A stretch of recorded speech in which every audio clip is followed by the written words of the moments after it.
ഒഴിവ് കഴിവ് ഇന്നത്തെ ദിവസം എളുപ്പമാക്കുന്നു, പക്ഷേ നാളെ കൂടുതൽ കഠിനമാക്കുന്നു. അച്ചടക്കം ഇന്നത്തെ ദിവസം പ്രയാസകരമാക്കുന്നു, എന്നാൽ നാളെ എല്ലാം എളുപ്പമാക്കുന്നു.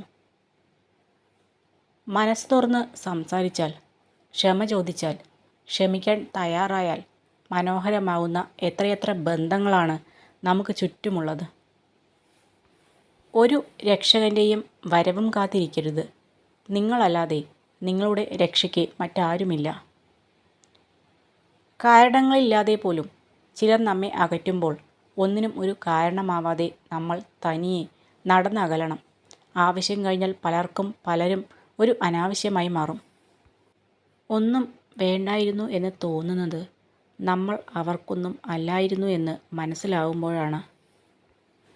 നമ്മുടെ സന്തോഷങ്ങളും സങ്കടങ്ങളും എപ്പോഴും നമ്മുടെ പരിധിയിൽ തന്നെ സൂക്ഷിക്കുക, അല്ലെങ്കിൽ മറ്റുള്ളവർ നമ്മളെ നിയന്ത്രിക്കാൻ തുടങ്ങും.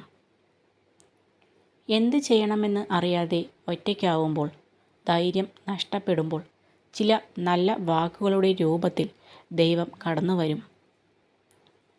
പ്രവർത്തിക്കേണ്ടത് മറ്റൊരാളേക്കാൾ മികച്ചതാകാൻ വേണ്ടിയല്ല, ഇന്നലെ നിങ്ങൾ എന്തായിരുന്നോ അതിലും മികച്ചതാകാൻ വേണ്ടിയാണ്. പ്രശ്നങ്ങളില്ലാതെ ജീവിതമില്ല, പരിഭവങ്ങളില്ലാതെ മനുഷ്യരില്ല, തോൽവി നേരിടാത്ത വ്യക്തികളില്ല, എല്ലാം തികഞ്ഞവരായി ആരും തന്നെ ഈ ലോകത്തില്ല. എങ്ങനെ തുടങ്ങി എന്നതിനേക്കാൾ എങ്ങനെ തുടരുന്നു എന്നതാണ് ബന്ധങ്ങളുടെ ആഴവും വ്യാപ്തിയും തീരുമാനിക്കുന്നത്. അതുകൊണ്ടാണ് രക്തബന്ധങ്ങളേക്കാൾ ഹൃദയബന്ധങ്ങൾ പ്രസക്തമാകുന്നത്. നല്ല ചിന്തകൾ നിറഞ്ഞ മനസ്സിൽ നിന്ന് വരുന്ന പ്രവൃത്തികളും കർമ്മങ്ങളും തീർച്ചയായും നന്മയുള്ളത് തന്നെയായിരിക്കും.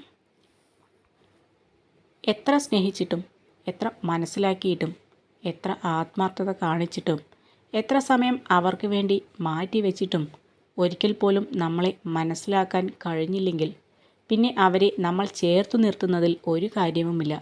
അവരെ അവരുടെ വഴിക്ക് വിട്ടേക്കുക. ആശങ്കകളെ ആവേശമാക്കി മാറ്റാനുള്ള ചിന്താശക്തിയാണ് വേണ്ടത്. കഷ്ടപ്പാടുകളും തോൽവികളും പരിഹാസങ്ങളും മനുഷ്യ ജീവിതത്തിലെ ഒഴിച്ചുകൂടാൻ പറ്റാത്തതാണ്.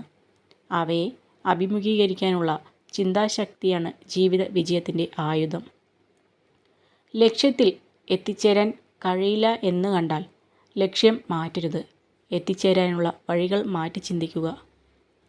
മറ്റുള്ളവർ എന്ത് കരുതും എന്ന് വിചാരിച്ച് ജീവിക്കാതെ നിങ്ങളുടെ കാഴ്ചപ്പാടിൽ തന്നെ ജീവിക്കുക. നിങ്ങൾ നിങ്ങളായി തന്നെ ജീവിക്കുക. എല്ലാ കാഴ്ചകളും സുന്ദരമാകണമെന്നില്ല. നമ്മൾ എങ്ങനെയാണോ ആ കാഴ്ച കാണാൻ ശ്രമിച്ചത്, അവിടെയാണ് അതിൻ്റെ യഥാർത്ഥ സൗന്ദര്യം. ചില കാര്യങ്ങൾ വിലയുള്ളതായി തോന്നുന്നത് രണ്ട് ഘട്ടങ്ങളിൽ മാത്രമാണ്. ഒന്നുകിൽ അത് ലഭിക്കുന്നതിന് മുമ്പ്, അല്ലെങ്കിൽ അത് നഷ്ടമാകുമ്പോൾ. ജീവിത പാതയിൽ സംഭവിച്ച വീഴ്ചകളാണ് നമുക്ക് ലഭിക്കുന്ന ഏറ്റവും വലിയ തിരിച്ചറിവും നമ്മൾ ആരാണെന്ന് സ്വയം മനസ്സിലാക്കാനുള്ള അവസരവും. ദേഷ്യത്തെ പേടിക്കേണ്ട, അത് സ്നേഹം കൊണ്ടാണ്. അവഗണനയെ പേടിക്കണം, അത് വെറുപ്പാണ്.